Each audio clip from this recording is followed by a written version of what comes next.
Ya, bismillahirrahmanirrahim. Hari ini kita akan membahas hadis ya, hadis Arba'in ke-19. Hadis Arba'in itu apa sih? Hadis Arba'in itu kumpulan 40 hadis yang ditulis oleh Imam Nawawi yang merupakan hadis-hadis inti. Jadi kalau hadis itu banyak banget, diperes jadi Riyadhus Shalihin, diperes lagi gitu ya. Itu jadi 40 ini. Jadi hadis itu banyak dan syukur-syukur gitu ya, minimal kita bisa menghafal 40 aja gitu ya, dari ribuan hadis gitu ya. Apa tuh namanya, jadi kalau bisa nih 40 hadis ini bisa jadi andalan kita gitu ya. Dulu waktu kita masih ada sesi hadis tuh udah pernah disampaikan ya, hadis tuh sampai 40 nih ya. Salah satunya sebenarnya dibaca juga nih ya, hadis ke-19 ini, karena udah selesai tuh buku pertama kita Al-Wafi itu ngebahas hadis 40 hadis arba'in. Eh, ada salah satunya adalah hadis ke-19 ini. Apa tuh namanya, judulnya adalah jagalah Allah, niscaya Allah menjagamu. Saya kutip juga nih Qaf ayat 32 sampai 33 yang tadi dua ayat ini dibaca oleh Mimit dan ditadaburi juga oleh saya gitu ya tadi. eh, kepada setiap hamba yang selalu kembali kepada Allah. Jadi jangan sampai nih kita jadi orang yang tidak pernah kembali gitu ya. Emang nggak ada sih manusia yang nggak pernah berdosa kecuali Nabi Muhammad SAW yang dipelihara oleh Allah ya, Al-Maksum.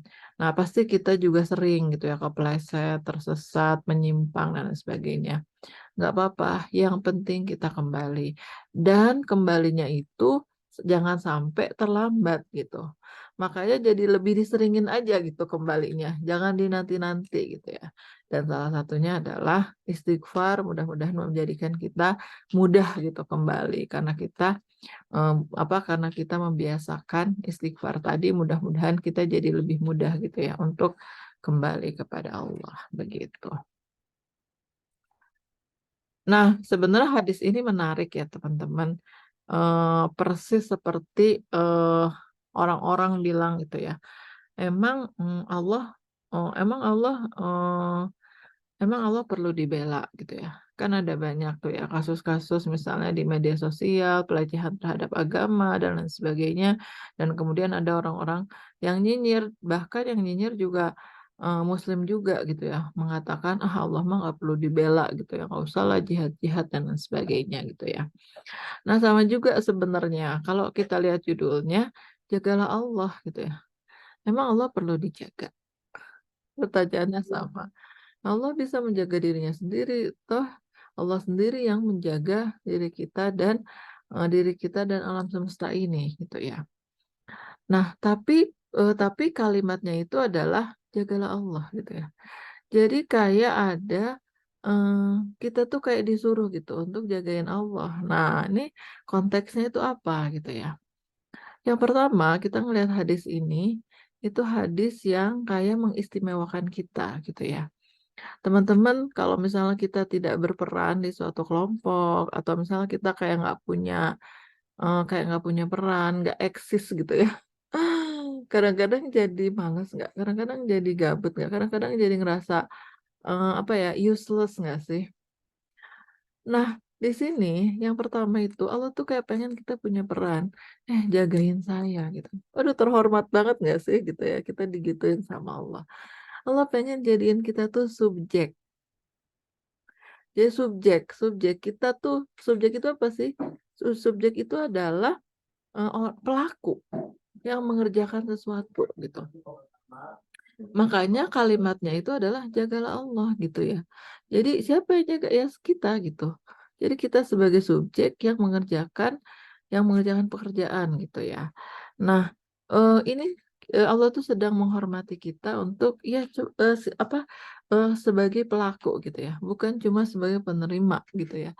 Kalau misalnya Allah jaga, kita mah udah pasti banget gitu ya. Toh kita juga nggak bisa jagain kita diri sendiri ya. Bayangin teman-teman ya, kita tidur terlelap, kita nggak tahu kan para bahaya apa ketika kita tidur gitu ya. Apa tuh namanya, saya ingat banget waktu kecil ya, saya tuh tidur ya. tidur saya tuh di atas posisinya jadi tingkat gitu kasurnya. Habis itu apa tuh namanya? Saya pakai selimut. Tadinya saya pakai selimut, tapi selimutnya tuh ditendang-tendang waktu saya kecil itu. Selimutnya jatuh. Jatuhnya tuh menimpa di bawah itu apa? Di bawah itu adalah obat nyamuk bakar. Dulu masih pakai obat nyamuk bakar gitu ya.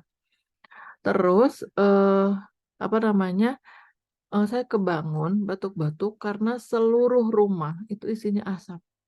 Seluruh rumah isinya asap gitu ya. Jadi kita nggak tahu tuh sejak kapan terbakar. Padahal tempat tidur saya kayu, lemari saya kayu, terus apa tuh rumah juga kayak bilik-bilik gitu ya. Kalau Allah nggak jaga saat itu habis emang kita udah nggak ada, semua terlelap gitu. Dan ini tuh kayak cuma jadi abu-abu aja gitu, nggak jadi api gitu. Ya Allah itu kayak pertolongan banget dari Allah. Itu terus pas kita buka pintu ya keluar itu asap semua gitu. Jadi kita nggak tahu dan selimutnya itu sampai sedikit tinggal sedikit banget. Padahal selimut yang tebal dan selimut yang lebar gitu. Betapa Allah itu benar-benar menjaga dan memelihara kita. Ya bahkan kan nyamuk aja tuh. Kalau Allah baca, ya nanti ya. Kalau Allah nggak jaga, ya kan nyamuk juga bawa penyakit, belum bakteri, gitu, virus dan lain sebagainya gitu ya. Jadi Allah itu benar-benar standby gitu ya, jagain. Kita mah udah niscaya gitu ya. Tapi pertanyaannya, kita jagain Allah nggak nih gitu ya. Dan Allah padahal udah ngasih peran gitu ya ke kita. Kita kayak dikasih tugas, mau nggak nih jagain saya, jagain zat yang eh, the only one gitu ya. Nah, kira-kira hadis ini kayak ngasih perspektif kepada kita, ya kamu jadi pelaku gitu ya. Yang kedua adalah, yang kedua adalah emang kita yang perlu jagain Allah gitu. Emang kita yang perlu menjaga Allah, bukan Allah yang perlu kita menjaga Allah. Jadi sama kayak istilahnya eh Allah nggak perlu dibela. Emang Allah nggak perlu dibela, tapi kita perlu untuk membela Allah. Kitanya sendiri yang butuh gitu ya untuk membela Allah. Sama kalimat ini. Allah emang nggak perlu dijaga, tapi kita yang perlu untuk kita menjaga Allah. Kenapa? Kalau kita tidak menjaga Allah, ya setan mah udah siap-siap gitu ya, menghadang kita. Since kita lengah, gitu ya, diambil sama setan dan dituntun ke arah kesesatan. Tapi kalau kita menjaga Allah, maka Allah lah yang akan jadi guidance kita gitu ya, petunjuk kita, dan kemudian Allah lah yang akan menyelamatkan kita dunia dan akhirat. Tapi kalau kita tidak menjaga Allah, langsung diambil alih sama setan dan kemudian setan tidak pernah akan menjamin gitu ya keselamatan kita dunia dan akhirat dan bahkan kecelakaan gitu ya yang ada kecelakaan dunia maupun kecelakaan akhirat. Nah, kira-kira dari judulnya itu kira-kira seperti itu gitu ya. Allah pengen kita jadi orang-orang yang aktif gitu ya. Jadi agama Islam ini menyuruh kita untuk jadi pelaku gitu, untuk jadi subjek gitu ya eh, dalam hal kita gitu ya menjaga Allah dalam kehidupan kita sehari-hari gitu. Nah ini ayatnya ini hadisnya ya cukup panjang. An Abil Abbas Abdillah Ibnu Abbas radhiyallahu anhu ta'ala anhuma qala kuntu khalfan Nabi sallallahu alaihi wasallam yauman faqali ya gulam ini u'allamuka kalimat ihfadillah yahfazka ihfadillah tajidahu tujahaka idza sa'alta fas'alillah wa idza sta'anta fasta'in billah wa'lam annal ummata lawijtama'at ala an yanfa'uk bisyai'in lam yanfa'uk illa bisyai'. Qad katabahullahu lak wa inijtama'u ala ayyadurruka bisyai'in lam yadurruka illa bisyai'. Qad kataballahu alaik. Rufi'atil aqlam wajaffatis suhuf. Rawahut Tirmidzi. Dari Abdullah bin Abbas radhiyallahu anhuma berkata, aku berada di belakang Nabi Shallallahu Alaihi Wasallam. Kemudian beliau bersabda, hai anak muda, aku ajarkan beberapa kalimat kepadamu. Jagalah Allah, niscaya Allah menjagamu. Jagalah Allah, niscaya engkau dapatkan Allah di depanmu. Jika engkau minta, mintalah kepada Allah. Jika engkau minta pertolongan, mintalah pertolongan kepada Allah. Ketahuilah, jika seluruh umat sepakat untuk memberimu manfaat dengan sesuatu, maka mereka tidak dapat memberimu manfaat dengan sesuatu tersebut kecuali yang telah ditetapkan Allah untukmu.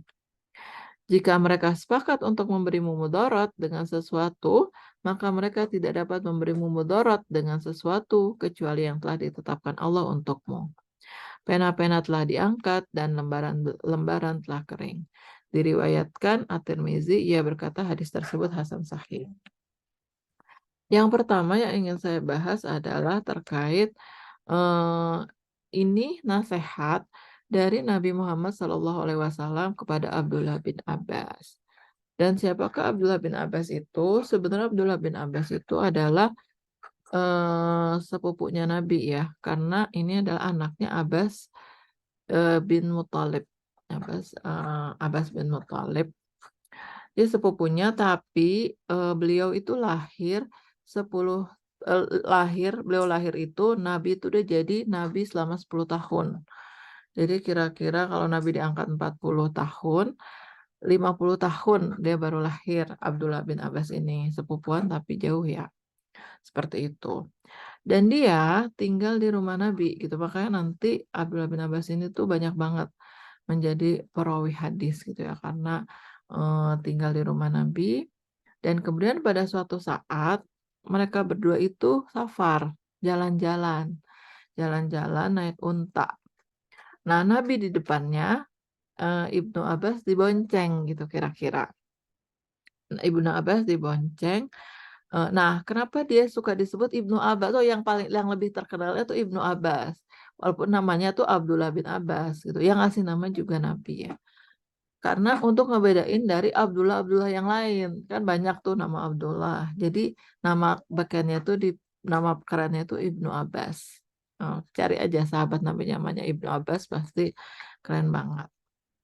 Nah, jadi aku berada di belakang Nabi. Maksudnya tuh dia lagi dibonceng sama Nabi gitu ya, lagi dibonceng sama Nabi, dan kemudian Nabi ngasih nasihat gitu ya. Nah, ini juga pelajaran juga nih buat kita, misalnya ketika kita punya anak gitu ya. Atau misalnya kita pasangan suami istri gitu ya. Apa tuh namanya? Salah satu gitu ya, salah satu tempat di mana kita bisa ngasih nasihat yang baik itu saat dalam perjalanan. Misalnya lagi di mobil berdua gitu ya, atau lagi boncengan motor gitu ya. Karena itu kondisinya dua-duanya itu lagi enak gitu ya, lagi enak. Ya kan kalau lagi nggak enak mah males juga ya. Jalan-jalan di bonceng, males lah nggak mau gitu kan ya. Ya minimal lagi nggak sibuk sendiri-sendiri gitu ya. Kadang kalau di rumah kan sibuk sendiri-sendiri ya. Yang satu kita ngurusin rumah gitu ya, terus suami kita main gadget gitu ya. Misalnya gitu ya. Kayaknya di rumah itu nggak ini gitu ya. Apa tuh namanya?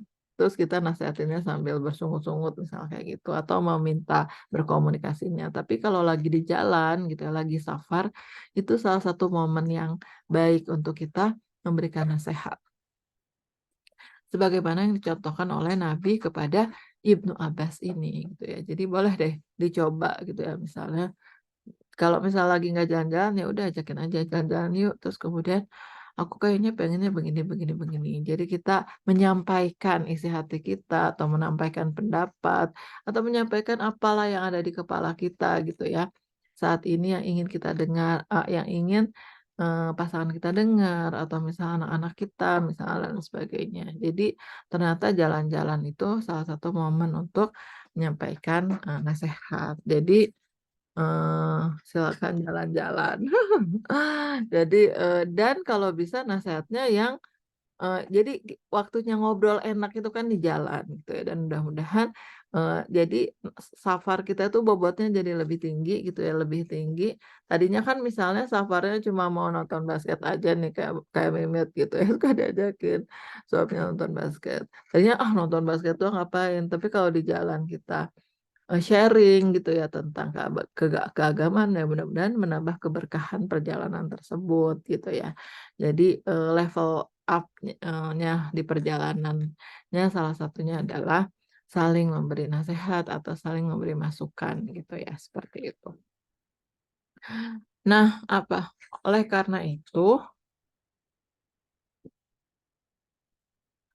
karena itu apa tuh namanya, makanya bahasanya Nabi itu, ya gulam. Gulam itu kayak sebutan Nabi Ismail. Nabi Ismail juga kan gulam waktu dia mau disembelih sama Nabi Ibrahim ya. Jadi kira-kira umuran 7 tahun sampai 10 tahun lah, itu namanya gulam. Dipanggilnya gulam, anak kecil atau anak muda gitu ya. Nah, terus apa yang diajarkan Nabi kepada Ibnu Abbas ini gitu ya. Yang pertama adalah jagalah Allah, niscaya Allah menjagamu gitu ya. Ini salah satu nasihat penting banget yang harus kita tanamkan gitu ya buat anak-anak kita juga bahwa di setiap saat, di setiap apapun kita harus menjaga Allah gitu. Karena, apa ya, keluar dari rumah aja kita udah nggak bisa tuh ngelihat anak-anak kita gitu ya, pergaulannya kayak gimana dan lain sebagainya. Selama dia bisa menjaga Allah, ya mudah-mudahan dia dijaga banget sama Allah gitu ya, dari pergaulan-pergaulan yang menakutkan gitu ya, saat-saat ini gitu ya. Kemarin saya survei SD gitu ya, terus kemudian ngebayangin, aduh anak saya tuh bakal tumbuh gede di SD ini gitu ya. Mudah-mudahan Allah menjaga nih ya, apa tuh namanya, dari orang tua yang berbagai macam dan dari pengasuhan lingkungan yang bermacam-macam, jadi anak yang kayak gini gitu ya, mudah-mudahan dijaga karena periode balik mungkin ada gitu ya di fase sekolah dasar gitu ya. Jadi ya kita nggak bisa tuh ya nge-screening gitu ya, even misalnya kita ngelihat orang tuanya baik, tapi kan nggak tahu ya anak-anak itu kayak gimana gitu ya. Tadi kebetulan baru pulang nih teman-teman baru, ada orang tua murid, apa tuh namanya, yang, ke rumah, barusan baru pada pulang, terus dapat laporan tuh tiba-tiba ibunya gitu ya, dari, apa tuh namanya, apa tuh namanya, dia, ngacungin jari tengah masa waktu di waktu di basket. Jadi kebetulan dia main basket dulu baru ke rumahku gitu ya. Anak TK, ya Allah dia tahu dari mana. Aku sampai, Allah lemes banget nih, anak padahal anaknya baik banget gitu, tiba-tiba dia gitu, dia nggak tahu nyontoh dari mana dan tahu nggak artinya gitu, nggak tahu gitu-gitu ya. Jadi intinya kita nggak bisa tuh ya memonitor ya 24 jam pergaulan anak-anak kita, maka inilah nasihat yang dititipkan oleh Nabi Muhammad kepada Ibnu Abbas, "Jagalah Allah dimanapun kamu berada," gitu ya. Ini persis ketika menjaga Allah gitu ya, maka Allah akan menjaga itu persis ketika Nabi Yusuf gitu ya saat berhadapan-hadapan dengan Zulaikha itu ya, apa tuh namanya, Zulaikha ngajakin untuk berzina gitu kan, maka kemudian dia tiba-tiba berkelebat gitu wajah ayahnya gitu ya. Ini kan penanaman, tauhid sejak dini oleh seorang Nabi Yakub kepada Yusuf, sehingga gara-gara dia berkelebat gitu ya wajah ayahnya itu, dia tidak jadi melakukan perbuatan maksiat gitu kira-kira. Ini kan benar-benar dijaga banget nih, dijaga banget sama Allah, orang istilahnya tuh ya sedikit lagi juga kejadian karena Yusufnya juga tertarik gitu kan ya, karena Yusufnya juga, pemuda gitu kan ya. Nah kadang-kadang, tapi teman-teman pikir gitu ya, maksudnya kadang-kadang, oh ya Allah ternyata kita dijaga ya sama Allah gitu ya. Kadang-kadang kita baru sadar gitu ya, kalau kita dijaga sama Allah gitu ya misalnya. Oh kadang-kadang misalnya, kenapa ya saya dulu tuh nggak ikut, dulu tuh saya padahal passion-nya misalnya sastra tapi malah masuk teknik. Kadang-kadang kalau sekarang berpikir, Kayaknya itu salah satu penjagaan Allah deh, biar pemikiranku kagak macem-macem gitu kan misalnya gitu kan ya, dan lain sebagainya. Jadi ternyata cara Allah menjaga kita itu luar biasa gitu. Yang mungkin baru kita pikir gitu, oh itu jangan-jangan itu emang penjagaan Allah nih, aku ada di komunitas ini, aku nggak ikut ini dan lain sebagainya gitu. Semua tuh penjagaan Allah gitu ya. Jagalah Allah, niscaya engkau dapatkan Allah di depanmu. Jadi Allah yang jadi leader kita, memimpin kita, bukan setan gitu ya. Karena setan itu tadi eh, even ketika dia jelas-jelas menyesatkan kita pun dia tidak akan pernah bertanggung jawab di hadapan Allah telah menyesatkan kita begitu. Jika engkau minta, mintalah kepada Allah. Ini juga poin penting gitu ya. Apa tuh namanya? Jangan minta sama manusia gitu ya, bakal kecewa. Minta aja sama Allah. Minta apapun ya, materi maupun non materi, minta sama Allah. Dan kalau minta pertolongan, nah ini lebih spesifik lagi, meminta pertolongan, mintalah pertolongan kepada Allah gitu ya. Jadi ini semua tentang kalimat-kalimat yang kita itu dalam hidup ngandelin Allah banget gitu ya. Kalimat-kalimat yang dalam hidup itu kita kayak 24 jam itu selalu mengandalkan Allah, dan gara-gara itulah kemudian kita jadinya in my mind itu Allah dulu gitu. Misalnya ketika kita mau melakukan sesuatu atau apa, Allah ridho nggak ya? Allah suka nggak ya? Terus gitu ya, terngiang-ngiang gitu ya. Top mind kita jadinya Allah, Allah, Allah dalam kehidupan sehari-hari begitu. Ketahuilah jika seluruh umat sepakat untuk memberi manfaat dengan sesuatu, maka mereka tidak dapat memberi manfaat dengan sesuatu itu kecuali yang telah ditetapkan Allah untukmu, gitu ya. Jadi even misalnya seluruh umat mendukung kita gitu ya. Kalau itu apa tuh namanya? Kalau itu tidak ditetapkan oleh Allah, maka tidak akan gitu ya memberi manfaat gitu ya kepada kita. Dan sebaliknya, kalau semua orang sepakat gitu ya mau mencelakakan kita gitu ya, tapi tidak akan pernah sesuatu itu mencelakakan kita kecuali ditetapkan oleh Allah gitu ya. Pena-pena telah diangkat dan lembaran-lembaran telah kering, dan ini adalah hakikat takdir teman-teman ya. Itu isi dari hadis ke-19 tentang jagalah Allah, niscaya Allah menjagamu.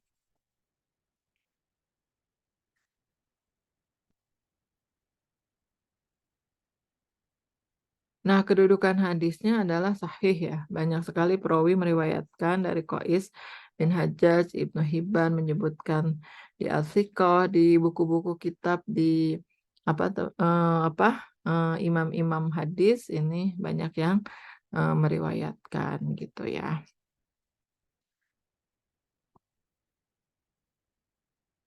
Nah, siapa sih Ibnu Abbas itu ya? Jadi Ibnu Abbas itu ya tadi ya seperti saya katakan, beliau lahir tahun 619 ya. Terus kemudian Ibnu Abbas tuh lahir saat Nabi sudah 10 tahun menjalankan dakwah. Jadi masih di periode Mekah ya, dan sedang di embargo ekonomi oleh Quraisy. Saat Ibnu Abbas masih dalam kandungan, Nabi meminta pada ibunya agar membawanya saat lahir. Dan ketika lahir, Nabi sendiri yang memberikannya nama Abdullah.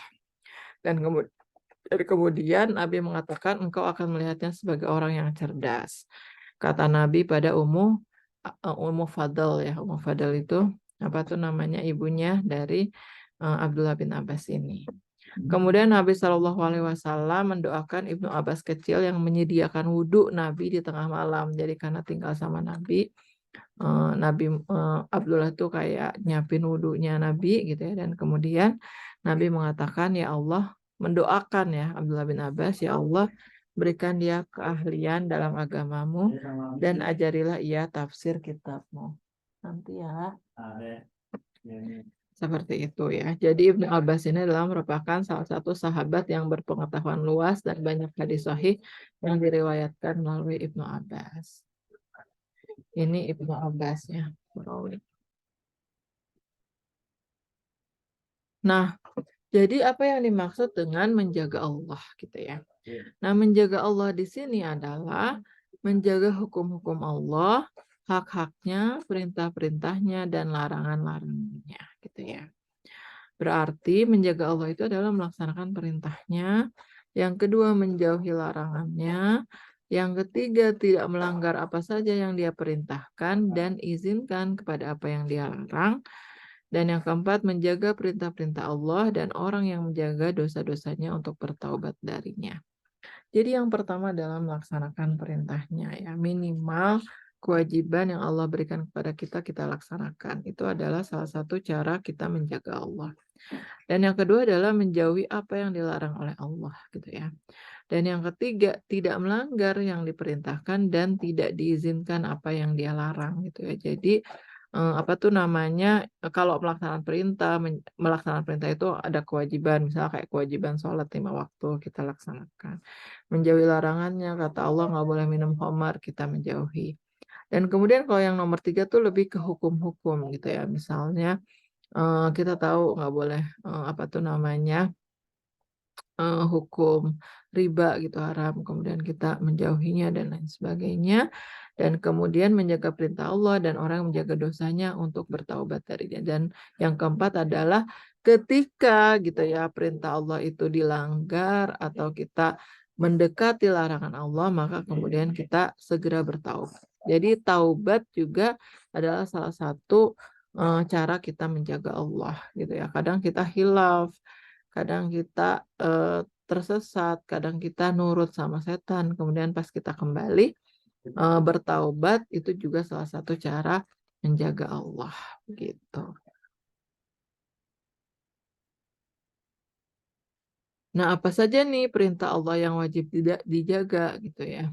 Yang pertama adalah sholat ya, karena jagalah sholat tuh Allah selalu bilang ya, jagalah sholatmu gitu ya. Jadi sholat itu harus kita jaga baik, harus kita jaga baik jumlahnya maupun kualitasnya gitu ya. Jadi kita harus menjaga sholat kita gitu ya dengan sebaik-baiknya sholat gitu. Menjaga sholat itu kayak gimana sih gitu ya. Jadi bukan cuma sekedar melaksanakan sholat, tapi kita juga jaga apa tuh namanya tempat sholatnya gitu ya. Menjaga waktunya gitu ya, jangan sampai mepet-mepet gitu kan. Pokoknya sholat itu kayak harus ada kita luangkan gitu ya waktu kita untuk sholat atau kita prioritaskan atau kita spesialkan gitu ya sholat kita itu gitu kan ya. Terus kemudian toharoh gitu ya.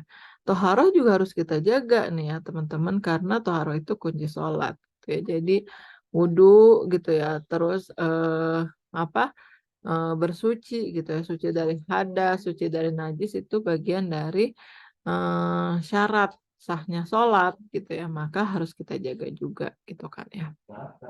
Terus yang berikutnya adalah sumpah. Sumpah itu harus kita jaga juga gitu ya. Makanya harus hati-hati nih ya. Atau ini janji kali ya, atau nazar ya. Ya kita berjanji, maka kita harus kita jaga tuh janji kita. Termasuk juga janji kepada Allah, misalnya nazar gitu ya. Misalnya kalau apa tuh namanya? Kalau rumah saya yang sana laku, saya mau sedekah gitu. Pas laku uangnya lupa sedekahnya. Nah itu sebenarnya sumpah tuh. Sebenarnya itu nazar yang harus kita tunaikan gitu ya. Terus kemudian menjaga kepala dan perut ya. Kepala itu dari pemikiran-pemikiran yang mungkin akan melencengkan kita gitu ya kepada kemaksiatan karena kemaksiatan itu kan nggak langsung ujuk-ujuk perilaku gitu ya. Pasti kita pikirin dulu gitu ya. Maupun pemikiran-pemikiran yang aneh-aneh gitu ya. Kadang-kadang kita suka kepikiran juga ya. Misalnya kenapa sih Allah ngasih ujian sama kita tuh bertubi-tubi gak habis-habis, nggak kelar-kelar gitu ya. Apa tuh namanya? Seperti itu. Itu juga ternyata pemikiran itu juga itu ya, apa tuh namanya? Bahaya juga ya. Jadi kemarin ada temen gitu cerita kalau dia semenjak nikah sampai sekarang itu ternyata tidak tidak sholat gitu ya. Terus pas ditanya kenapa sih kamu nggak sholat, terus kata dia, gue kena mental health gitu ya. Dia kena kena mental issue gitu ya. Jadi dia pas diperiksa itu kayak dia punya gangguan gitu ya. Nah, terus ya udahlah apa tuh namanya? Tapi terus dia nyalahin ibunya. Kalau gangguan itu tuh dari ibunya gitu ya. Ibunya yang mengekang dia lah dari kecil dan lain sebagainya gitu. Dan kemudian membuat dia itu kan jadi pola pikir tuh ya, pola pikir, tapi pola pikirnya salah gitu ya. Kata dia ibunya yang salah, tapi kenapa dia jadi marahnya sama Allah gitu. Kenapa ibunya yang salah tapi, apa tuh namanya, dia malah nggak sholat, kan sholat itu berarti marahnya sama Allah dong. Nah, dia juga nah itu kan berarti dari pola pikir yang salah gitu ya. Mmm, lah bukannya harusnya sholat tuh bisa jadi bagian dari menyembuhkan gitu ya. Tapi dia kayak, "Saya marah gitu sama Allah karena kenapa saya terlahir begini dan begini begini begini dan lain sebagainya. Tiba-tiba jadi seperti itu," gitu ya. Sama mungkin sama apa ya, kasus-kasus yang beredar di media sosial kayak di entertainment ya. Yang saat ini misalnya kayak ada artis-artis yang lepas hijab setelah bercerai gitu ya. Kenapa dia marah sama manusia tapi dia kecewa sama manusia tapi marahnya sama Allah. Nah, kira-kira itu kan dari kepala dulu nih, aku marah gitu ya, marah dan kemudian, melampiaskannya justru dengan melanggar gitu ya, apa yang Allah tetapkan gitu ya. Dan kita juga harus menjaga perut kita nih ya, karena ternyata dari perut itu juga bisa menggoyahkan keimanan gitu ya. Karena, ada orang-orang yang mudah sekali menggadaikan akidahnya gara-gara perut gitu ya. Atau mungkin sekarang misalnya, apa tuh namanya, buzzer gitu ya, dia rela aja gitu ya menghina-hina siapa dan sebagainya karena dibayar. Itu kan artinya soal perut juga gitu ya, soal perut juga ideologi jadinya entah kemana lah kira-kira seperti itu. Terus kemudian menjaga pendengaran, penglihatan, dan lidah dari hal-hal yang diharamkan. Ini juga perintah Allah yang wajib kita jaga gitu ya. Kita benar-benar menjaga pendengaran kita dari suara-suara yang tidak baik gitu ya, dari hal-hal yang tidak baik. Penglihatan kita dari hal-hal yang tidak baik, dari lidah kita dari hal-hal yang yang diharamkan. Kita ini harus perhatian banget ya teman-teman. Pendengaran, penglihatan, lidah ini tuh bahaya juga nih ya. Apa tuh namanya, dia bisa pendengaran, penglihatan, dan lidah itu bisa kita manfaatkan untuk kebaikan, tapi juga bisa kita, terjebak gitu dalam hal-hal yang diharamkan, mendengar hal-hal yang haram, melihat hal yang haram, atau lidah gitu ya, lidah, apa tuh namanya, lidah apalagi tuh ya, banyak perempuan yang terpeleset gitu ya karena lidahnya. Jadi benar-benar harus dijaga gitu ya. Terus kemudian menjaga hati dari terus-menerus mengerjakan hal-hal yang diharamkan. Nah, ini tentang hati nih. Nah, hati lebih enggak kelihatan lagi nih ya. Emang hati bisa nih ngerjain yang haram? Oh, udah banyak banget gitu ya berkelebatan dalam hati, hasad, dengki, iri, sebel sama orang. Di muka mah senyum-senyum, tapi dalam hati sebenarnya gue sebel tau sama dia, gue nggak suka sama dia dan sebagainya gitu kan ya. Eee, dan kadang-kadang gara-gara hati itu nggak kelihatan gitu ya, kayaknya kita enak-enak aja gitu ya, bahkan kita kadang-kadang berkata kasar gitu di hati doang sih gitu kan ya. Nah itu juga harus kita jaga nih hati kita untuk tidak terus-menerus mengerjakan hal yang diharamkan, karena berkelebatan itu dalam hati itu mudah banget gitu ya. Terus yang berikutnya menjaga makanan dan minuman dari yang haram ya. Ini juga harus kita jaga gitu ya, alert juga sama makanan dan minuman yang masuk ke dalam perut kita, harus kita benar-benar pastikan kalau itu adalah halal, dan yang terakhir adalah menjaga lidah dan kemaluan. Lidah disebut 2 kali ya, karena emang sangat berbahaya nih lidah ini, dan kemudian kita harus menjaga kemaluan kita gitu ya, karena even kita udah nikah pun gitu ya, ternyata banyak ya kasus-kasus misalnya perempuan maupun laki-laki tidak mampu menjaga kemaluannya dan kemudian terjadilah zina, padahal udah menikah gitu ya. Waduh itu kan sebenarnya kalau dalam Islam rajamnya sampai meninggal ya. Maksudnya, buat yang sudah punya pasangan tuh, terus kemudian berzina dengan pasangan yang lain itu hukumannya sangat amat berat gitu ya. Nauzubillahi min dzalik. Jadi kita harus benar-benar nih menjaga, lidah dan kemaluan kita. Nah, selanjutnya bagaimana nih penjagaan Allah? Yang pertama itu Allah akan menjaga kemaslahatan-kemaslahatan kita di dunia gitu ya. Yakin teman-teman, Allah tuh menjaga kita, eee, menjaga kita gitu, keselamatan dan kesejahteraan kita di dunia ini tuh dijaga sama Allah gitu ya.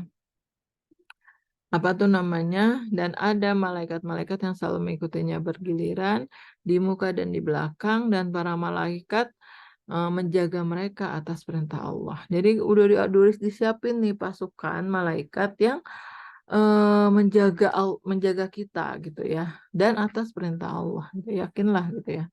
Apa tuh namanya, kita tuh dijaga, hidup kita itu, apa namanya, keselamatan maupun kesejahteraannya oleh para malaikat itu atas perintah Allah. Kalau nggak Allah jaga ya, ya susah juga ya kita makan misalnya beras yang sampai ke, rumah kita nih, kita makan di piring kita, kan kalau nggak Allah jaga gitu ya rezeki kita, waduh bingung juga tuh ya kita nyari beras kemana gitu kan. Kalau kata Agim tuh nikmat itu lebih banyak yang nyamperin kita dibanding kita nyari gitu ya. Tiba-tiba beras, tiba-tiba nasi ada di meja kita, padahal nasinya mungkin bisa berasal dari, kalau beras impor berarti dari Thailand kali ya. Kalau beras Indonesia mungkin dari Cianjur. Cianjurnya emang berasnya datang sendiri loh. Enggak ada yang kita beli di Super Indo ya. Super Indo minimal deket gitu ya. Nggak perlu juga kita ke Cianjur, atau misalnya kita makan ikan gitu yang entah didapatnya dari mana gitu ya, dan lain sebagainya. Ada banyak gitu ya. Ada banyak makhluk Allah yang berkontribusi untuk menjaga kita gitu ya, kesehatan kita, kesejahteraan kita, apa tuh namanya, dan itu semua atas perintah Allah gitu ya. Hari ini misalnya kita makan ini, ternyata hal ini tuh prosesnya lama banget, misalnya ikannya ternyata dari mana, diambil sama nelayan, dijual, panjang banget sebenarnya jalannya, tapi Allah dekatkan gitu ya kepada kita itu maslahat-maslahat di dunia gitu ya. Terus yang kedua adalah dijaga Allah karena kebaikan orang tua. Jadi kita harus bersyukur gitu ya kalau punya orang tua yang soleh gitu ya. Aku pas Sa'ad bin Abi Musayyib berkata kepada anaknya, "Aku pasti menambah salatku untukmu karena aku berharap engkau dijaga." Kemudian Sa'id bin Al-Musayyib membaca firman Allah, sedang kedua orang tuanya adalah orang yang soleh. Al-Kahfi ayat 82 ya. Nah ini juga nih buat kita para orang tua nih ya, penting banget nih kita untuk menambah kesolehan kita, dan itu agar kita berharap anak kita tuh dijaga sama Allah dimanapun berada gitu ya. Jadi dibanding galau-galau overthinking anak kita kena bullying atau enggak gitu ya, karena di sekolahnya dan sebagainya, mendingan kita menambah kesolehan kita gitu ya, dan dengan kita berharap gitu ya, dengan kesolehan kita itulah Allah menjaga anak-anak kita, begitu. Jadi beruntung nih teman-teman yang punya ayah ibu soleh, bisa jadi ya penjagaan Allah itu datang kepada kita karena kedua orang tua kita yang soleh solihah.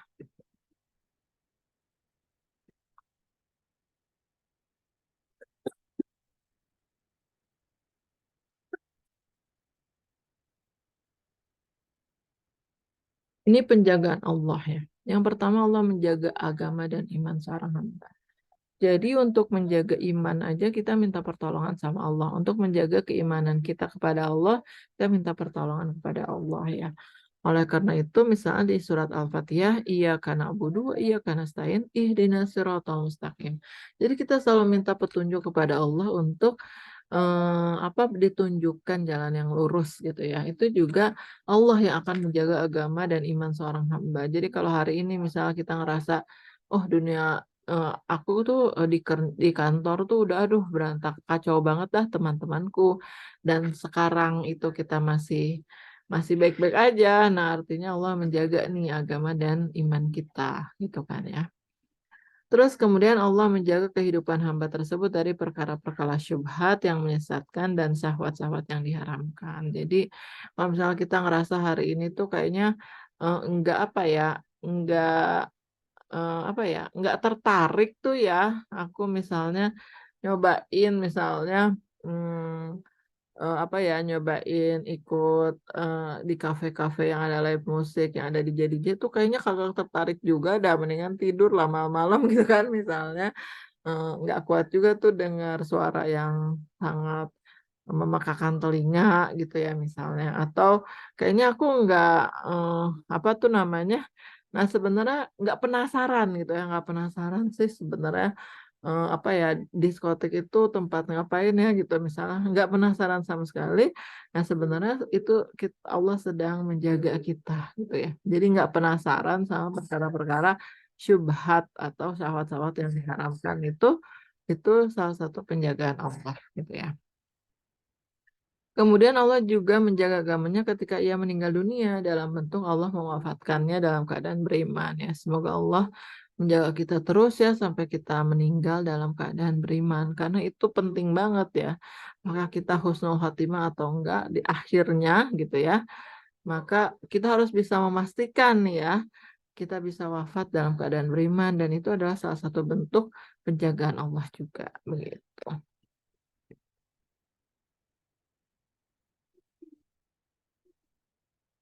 Kemudian, kenali Allah pada saat makmur, pada saat apa tuh namanya, leluasa ya. Niscaya Allah kenal denganmu pada saat-saat sulit. Jika seorang hamba bertakwa kepada Allah, menjaga hukum-hukumnya, memperhatikan hak-haknya pada saat ia kaya, sungguh ia kenal Allah dengan itu semua dan mempunyai pengenalan khusus dengan Allah.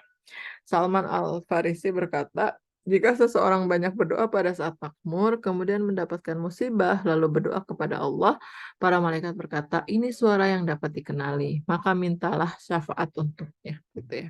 Mintakanlah syafaat untuknya. Jadi ini tentang bersyukur ya. Mu- Karena emang manusia itu ngerasa suka nggak butuh Allah eh, kalau lagi kalau lagi berkecukupan gitu ya. Nah, ini Allah tuh lagi ngingetin kita gitu ya. Ihfadillah tajidhu tujahak. Kenalilah Allah pada saat makmur, niscaya Allah kenal denganmu pada saat-saat sulit gitu ya. Jadi ketika kita ngerasa, aduh lagi butuh apa ya, kayaknya lagi nggak butuh apa-apa. Tapi tetap kita harus bergantung sama Allah, tetap harus berdoa sama Allah. Dan berdoanya kita gitu ya, apa tuh namanya, itu bagian dari kita menjaga Allah pada saat, berkecukupan gitu ya. Atau misalnya ketika kita ngerasa, senang gitu ya dengan rumah yang baik, misalnya dengan iPhone terbaru di genggaman gitu ya, maka kita mengucapkan misalnya, "Masya Allah, la quwata illa billah." Itu diajarin di Al-Kahfi ya. Jadi nggak takjub gitu ya, waduh, gue beli rumah ini tuh hasil usaha gue. Itu semua dihubungin gitu sama Allah. Itu cara kita jaga jaga menjaga Allah itu ya, bahwa, kita menyadari apa yang ada, mmm, di tangan kita hari ini, itu, masya Allah la quwata illa billah. Tidak ada gitu sesuatu pun yang, bisa mengantarkan misalnya harta ini kepada kita kecuali karena Allah yang nganterin gitu ya. Kadang kalau aku pikir-pikir ya hari ini tuh kayak Allah tuh gampang banget ya ngasih, apa ya, ngasih harta atau ngasih rezeki gitu ya kepada kita gitu ya. Nah yang nggak gampang itu cara kita bersyukur gitu ya dalam kondisi berkecukupan. Cara kita tetap merasa butuh sama Allah ketika kita berkecukupan itu. Makanya penting nih kita tetap menjaga Allah dalam kondisi kita leluasa, maka Allah akan menjaga kita dalam kondisi sulit. Yaitu tadi kalau kata Salman Al-Farisi, karena suara kita tuh selalu sampai ke langit walaupun dalam keadaan berada, dan ketika dia dapat musibah, kata kata malaikat, "Ini suara ini mah udah aku kenal banget, tiap tiap malam dia merintih," gitu kan ya. Maka mintakanlah syafaat untuknya gitu ya. Jadi kemudian malaikat meminta syafaat kepada Allah untuk kita ketika kita dapat kesulitan.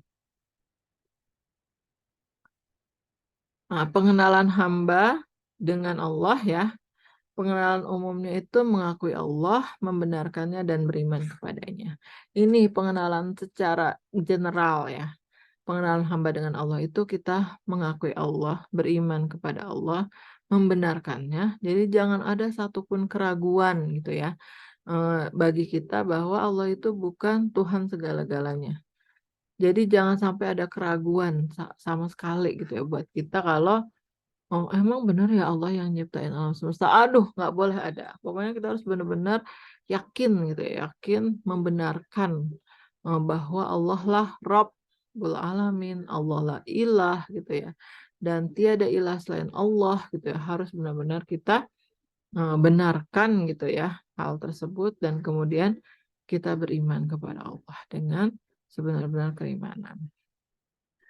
Terus kemudian pengenalan secara khususnya menghendaki adanya kecenderungan hati kepada Allah secara total. Jadi kita segala-gala cenderung banget sama Allah dan kadang-kadang dan kayak kalau nggak minta izin sama Allah dulu tuh kayak nggak afdol gitu ya. Minimal setiap apa yang kita lakukan misalnya kita baca bismillah. Itu kan salah satu cara kita tetap menjaga Allah dari setiap perbuatan kita gitu ya. Jadi kecenderungan hati kepada Allah secara total, konsentrasi kepadanya, damai dengannya, tentram dengan zikir kepadanya, malu kepadanya, segan kepadanya. Jadi pengenalan khusus itu benar-benar sangat personal gitu ya. Dan kita semua nih pelakunya, kita semua sebagai subjek. Kita malu gitu kalau misalnya kita bermaksiat kepada Allah, kemudian kita segan gitu kalau kita apa namanya melakukan perbuatan syubhat gitu ya. Terus dengan zikir kita jadi apa tentram itu pengenalan khusus ketika seorang hamba itu benar-benar sudah kenal secara khusus kepada Allah gitu ya. Terus kalau pengenalan Allah, dengan hambanya, yaitu pengetahuan Allah terhadap hamba-hambanya dan penglihatannya terhadap apa saja yang mereka rahasiakan. Jadi nggak ada tuh Allah nggak tahu apa yang kita rahasiakan, termasuk cuma guratan hati gitu. Siratan hati juga Allah tahu gitu ya. Dan pengenalan khususnya yaitu menghendaki kecintaan Allah kepada seorang hamba, kedekatannya kepadanya, pengabulan doanya, dan penyelamatannya dari situasi-situasi kritis. Jadi kalau Allah udah mengenal kita secara khusus gitu ya, maka Allah akan memberikan cintanya gitu ya, mengabulkan doanya dan menyelamatkannya dari situasi-situasi kritis. Kan kita juga nggak tahu ya, Nabi Musa ditolong Allah pada saat dikejar-kejar oleh Fir'aun gitu ya dengan membelah laut, Nabi Ibrahim, apa tuh namanya, ditolong Allah gitu. Itu kan udah pengenalan khusus Allah kepada para nabi itu. Nabi Ibrahim sehingga akhirnya apa apinya jadi dingin. Nah, itu kan pertolongan Allah di suatu situasi sesuatu yang benar-benar kritis begitu ya. Terus selanjutnya adalah jika engkau hendak meminta, mintalah kepada Allah. Nah, ini juga ya apa tuh namanya penting juga gitu ya. Pokoknya segala sesuatu kita minta sama Allah gitu ya. Kan kalau misalnya di rumah nggak ada garam pun minta dulu sama Allah gitu ya. Ya Allah hadirkan garam gitu ya di rumah itu. Intinya hal yang kecil maupun yang besar minta sama Allah. Apalagi hal-hal yang besar, misalnya contohnya keimanan gitu ya, ketentraman dalam hidup, keselamatan dan lain sebagainya harus benar-benar kita minta sama Allah. Nah, gitu ya. Berdoalah kepadaku, niscaya akan aku kabulkan bagimu. Sesungguhnya orang-orang yang sombong tidak mau menyembahku akan masuk ke neraka jahanam. Dan salah satu orang yang sombong itu orang yang tidak pernah berdoa kepada Allah. Begitu.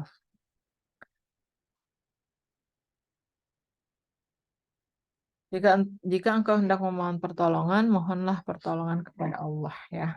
Wa idas ta'anta fasta'in billah gitu ya. Jadi segala apapun gitu ya, kita minta tolong sama Allah gitu ya.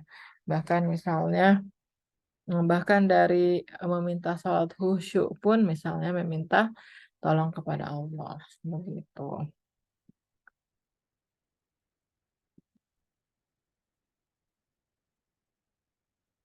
Nah, selanjutnya adalah ini kalimat terakhir ya. Apa ketahuilah seandainya seluruh umat bersatu untuk memberimu sesuatu keuntungan, maka hal itu tidak akan kamu peroleh selain dari apa yang telah Allah tetapkan kepadamu. dari untayan nasihat di atas ya Allah Nabi Muhammad SAW menutup bagaimana seharusnya kita beriman kepada qada dan qadar ya. Itu merupakan rukun iman keenam. Jadi yang pertama itu kita nguatin rukun iman pertama ya, beriman kepada Allah. Kemudian di kalimat terakhir itu ditutup dengan rukun iman keenam gitu ya, beriman kepada qada dan qadar. Sesungguhnya kalau sudah ditakdirkan oleh Allah begini gitu ya, apapun gitu ya, manusia berusaha untuk merubah takdir itu nggak bisa gitu ya. Makanya jadi penting gitu kita berdoa sama Allah gitu ya, agar kita dapat takdir terbaik gitu ya, yang Allah berikan kepada kita gitu ya. Makanya di Lailatul Qadar, jadi Lailatul Qadar itu tuh nulis nih apa takdir kita setahun ke depan, kita kan diminta berdoa terus gitu ya, agar diberikan kodar-kodar, kodok-kodok yang terbaik gitu dari Allah gitu ya.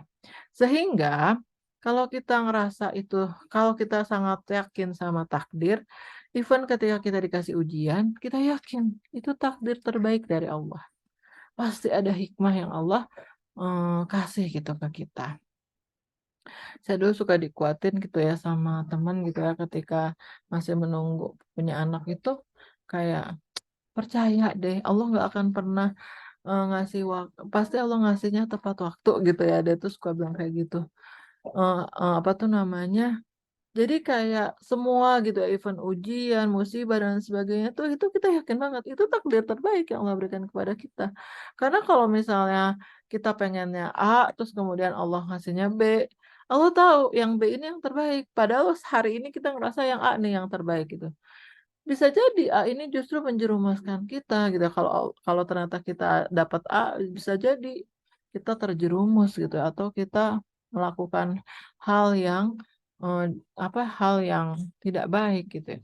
Tapi percaya gitu ya, even misalnya kita hari ini dapat ujian, dapat musibah, waduh Allah nggak sayang saya, Allah nggak ngasih takdir terbaik buat saya. Enggak, itu takdir terbaik yang Allah berikan kepada kita. Karena mungkin kalau dikasih nikmat yang ini, wah kita pasti akan gimana gitu ya. Nah kayak gitu tuh. Kita harus yakin banget nih, ini tentang yakin gitu ya. Oh, aduh aku gagal nih misalnya ikut ini gitu ya, misalnya keterima kerja ini aku gagal mulu gitu ya, gagal mulu gitu ya, yakin itu adalah takdir terbaik yang Allah berikan, karena kalau kamu keterima bisa jadi ada banyak gitu ya mudarat yang kemudian menimpa kita begitu.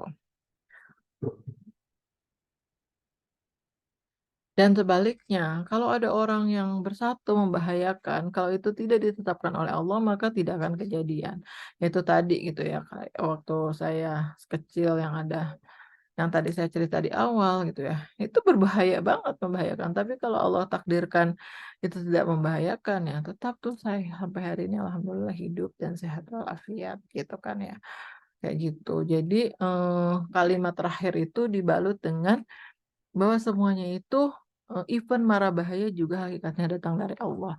Dan yakin gitu ya, ketika misalnya itu menurut kita bahaya, tapi itu adalah cara Allah gitu, justru menyelamatkan kita dari mara bahaya lain yang mungkin lebih berat dan lebih besar gitu ya. Dan semua terjadi dengan takdir dan kehendaknya. Sudah semestinya kita mohon perlindungan hanya kepada Allah dan bukan kepada makhluk, sebab pada hakikatnya hanya Dia yang mampu mencegah dan mendatangkan mara bahaya. Ya mudah-mudahan insya Allah ya, kalau kita di sini mah udah gak kepikir ya, misalnya kayak mau tes apa ya, PNS, apa minta ke dukun, enggak ya. Ya ini juga untuk ngingetin ya. Jadi ini soal akidahnya ditutup dengan beriman kepada Allah. Diawali dengan beriman kepada Allah, kemudian ditutup dengan beriman kepada qada dan qadarnya. Gitu. Pena telah diangkat dan lembaran-lembaran telah kering. Rufi'atil aqlam wajafatis suhuf gitu ya. Jadi pena itu yang menulis seluruh takdir dan lembaran-lembaran itu yang digunakan untuk mencatat takdir gitu kan ya. Apapun yang ditetapkan kita baik dan buruknya itu pasti terjadi, dan kalaupun itu di mata kita buruk, itu pasti baik di mata Allah. Even kalau misalnya kita sampai sekarang belum dapat hikmahnya, tapi itu pasti baik gitu ya. itu baik gitu ya. Jadi seperti itu gitu ya. Sehingga tidak ada gunanya kita berkeluh kesah. Pokoknya lanjutkan hidup dalam kondisi hari ini gitu ya. Kita mindful, mindful dalam kondisi hari ini, lakukan yang terbaik aja sesuai dengan apa yang Allah takdirkan hari ini untuk kita gitu ya. Seperti itu. Karena itu semua datangnya dari Allah gitu ya. Kalau kita pernah bahas Quran surat Yusuf ya, kan up and down-nya surat Yusuf itu udah kayak roller coaster banget gitu ya. Tapi Nabi Yusuf menjalani itu di setiap fase roller coaster itu eh, apa ya? Dengan peran yang terbaik gitu ya. Kira-kira seperti itu.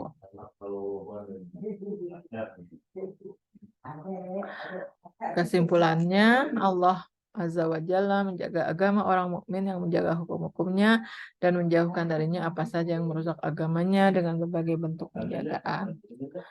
Nabi Muhammad SAW berkata, jagalah Allah, niscaya engkau dapatkan Allah di depanmu. Maksudnya barang siapa menjaga hukum Allah dan memperhatikan haknya, dia mendapati Allah bersamanya dalam semua kondisi, di mana saja ia berada. Allah melindungi, menolong, menjaga, membimbingnya, dan menunjukinya. Mungkin teman-teman bisa, habis ini bisa mikir, bisa berefleksi mungkin sedikit ya, mengevaluasi. Pernah nggak sih ngerasa, ya Allah itu benar-benar dijaga banget gitu sama Allah gitu. Aku nggak ngerjain ini gitu, itu benar-benar bentuk penjagaan Allah. Coba deh dipikir, pasti banyak gitu ya momen-momen hal seperti itu yang mungkin kita nggak sadar saat itu, gitu ya. Yang ketiga, iman terbaik ialah seorang hamba mengetahui bahwa Allah bersamanya di mana saja ia berada. Jadi ketika kita menjaga Allah di setiap keadaan, di setiap waktu, kita yakin banget kan berarti Allah bersama kita dan itu adalah iman terbaik. Terus seorang hamba perlu meminta pertolongan kepada Allah. Jadi minta pertolongan untuk mengerjakan perintah Allah juga perlu kita minta pertolongan gitu ya. Dan meninggalkan larangan-larangan karena kita yakin banget, lemah banget gitu ya. Mudah banget kita digoda sama setan. Maka penting banget kita minta pertolongan untuk bisa mengerjakan semua perintah Allah dan bisa meninggalkan semua larangan-larangannya dan bersabar terhadap apa saja yang ditakdirkan baginya di dunia. Ya, mudah-mudahan kita bisa berkomitmen ya teman-teman, berusaha menjaga hukum-hukum Allah, hak-haknya, perintah-perintahnya, dan larangan-larangannya. Yakin banget pertolongan Allah dan penjagaannya, kemudian meminta segala sesuatu kepada Allah, bukan kepada selainnya. Ini berikut referensinya di Riyadhus Shalihin, hadis ini ada. Di hadis Arba'in ada, tentu saja di Ibnu Rajab, Abdurrahman, Jamil Ulum wal Hakam ada, dan di tafsir Ibnu Katsir juga ada. Kalau teman-teman butuh referensi dan butuh mendalami lebih dalam. Semoga kita bisa menjaga Allah ya dari setiap perbuatan kita di dunia, sehingga Allah menjaga kita dari segala bahaya dunia dan akhirat. Amin amin ya Allah ya Rabbal alamin.